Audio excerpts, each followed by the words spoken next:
ഒരിക്കലൊരു ഗുരു ഇതുപോലെ തൻ്റെ ശിഷ്യന്മാരെ എല്ലാം ഇതുപോലെ ഇരുത്തി പഠിപ്പിക്കുക. ഗുരുവിന് കൂടെയുള്ള ശിഷ്യന്മാരെ എല്ലാവരെയും വിജയിപ്പിക്കണമെന്ന് ആഗ്രഹമുണ്ട്. പക്ഷേ ഇതിൽ ആരൊക്കെ വിജയിക്കും, ആരൊക്കെ പരാജയപ്പെടും എന്നത് ഈ ഗുരു ശിഷ്യന്മാർക്ക് മനസ്സിലാക്കി കൊടുക്കാൻ വേണ്ടിയിട്ട് ഓരോ ശിഷ്യന്മാരുടെയും കയ്യിൽ ലക്കുണ്ടോ, കരിയറിൽ വിജയിക്കുമോ, എഡ്യൂക്കേഷനിൽ വിജയിക്കുമോ, ലൈഫിൽ വിജയിക്കുമോ എന്നുള്ളത് കയ്യിലെ ഈ രേഖകൾ നോക്കിയിട്ട്, ഈ മാർക്കുകൾ നോക്കിയിട്ട് തീരുമാനിക്കും. അങ്ങനെ ക്ലാസ്സുകളൊക്കെ തീരുന്ന സമയമായപ്പോൾ എല്ലാ ശിഷ്യന്മാരുടെയും കൈകളിൽ ഇതേപോലെ നോക്കി. ഒരു ശിഷ്യൻ്റെ കയ്യിൽ നോക്കിയപ്പോൾ വിജയിക്കാനുള്ള രേഖകൾ കാണുന്നില്ലെന്ന് ഗുരു പറഞ്ഞു. എന്നിട്ട് ആ ശിഷ്യൻ്റെ ഒരിക്കൽ പറഞ്ഞു, നിനക്ക് വിജയിക്കാനുള്ള ഒരു സാധ്യതയും നിൻ്റെ രേഖകളിൽ കാണുന്നില്ല, നീ അതുകൊണ്ട് ഇനി ഇവിടെ കണ്ടിന്യൂ ചെയ്യണ്ട, പൊക്കോളാൻ പറഞ്ഞു. ആ ശിഷ്യൻ പുറത്തേക്ക് ഇറങ്ങിപ്പോയി. കുറച്ച് കഴിഞ്ഞപ്പോൾ കൈയൊക്കെ ഇങ്ങനെ ചുരുട്ടി പിടിച്ചുകൊണ്ട് തിരിച്ചു കയറി വന്നിട്ട് ഗുരുവിനോട് ചോദിച്ചു, എൻ്റെ കയ്യിൽ വിജയിക്കാനുള്ള രേഖകൾ ഞാനിപ്പോൾ കാണുന്നുണ്ട്, ഗുരുവിന് കാണാൻ പറ്റുന്നുണ്ടോയെന്ന് നോക്കാൻ പറഞ്ഞു. അപ്പോൾ ഗുരു പറഞ്ഞു, ഞാൻ നേരത്തെ നോക്കിയതാണ്, അവിടെ വിജയിക്കാനുള്ള രേഖകളൊന്നും ഇല്ലായിരുന്നു. പക്ഷേ ആ ശിഷ്യൻ പോകുന്നില്ല.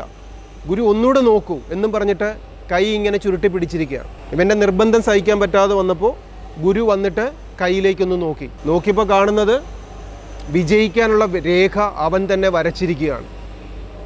പുറത്തോട്ട് ഇറങ്ങിയപ്പോൾ അവിടെ കിട്ടിയിരുന്ന ഒരു കമ്പി കഷ്ണം വെച്ചിട്ട് വിജയിക്കാനുള്ള വര ആര് വരച്ചു?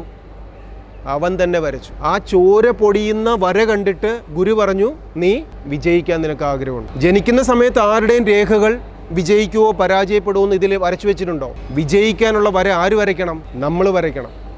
അതിന് ചെറിയ പെയിൻഫുൾ പ്രോസസ്സാണ്. ഇത്തിരി കഷ്ടപ്പെടേണ്ട ആവശ്യം വരും, അല്ലാതെ ആരും വിജയിക്കത്തില്ല. അപ്പം നിങ്ങളുടെ മുമ്പിലുള്ള ഇനിയുള്ളൊരു 4 മാസം, ഈ 4 മാസം ഒരു പെയിൻഫുൾ പ്രോസസ്സിലൂടെ പോകണം. നിങ്ങളുടെ വിജയം നിങ്ങൾ തന്നെ വരച്ചെടുക്കണം. കൂടെയുള്ള ബാക്കിയുള്ള ഫ്രണ്ട്സൊക്കെ എൻജോയ് ചെയ്യും, അവർ ചാടി കളിച്ച് നടക്കും, അവർ പഠനത്തിൽ ശ്രദ്ധിക്കത്തില്ല, അവർ ഫ്രണ്ട്ഷിപ്പ് എൻജോയ് ചെയ്യും. ഇതൊക്കെ കാണുമ്പോൾ നമുക്ക് വേദന വരും. ആ വേദന സഹിച്ചുകൊണ്ട് നമ്മൾ എന്ത് ചെയ്യണം? പഠിക്കണം, തിങ്ക് ചെയ്യണം. ആ വേദന സഹിച്ചുകൊണ്ട് നമ്മൾ പ്ലാൻ ചെയ്യണം. ചെയ്താൽ ഈ 5 മാസത്തെ temporary pain will leads to everlasting pleasure.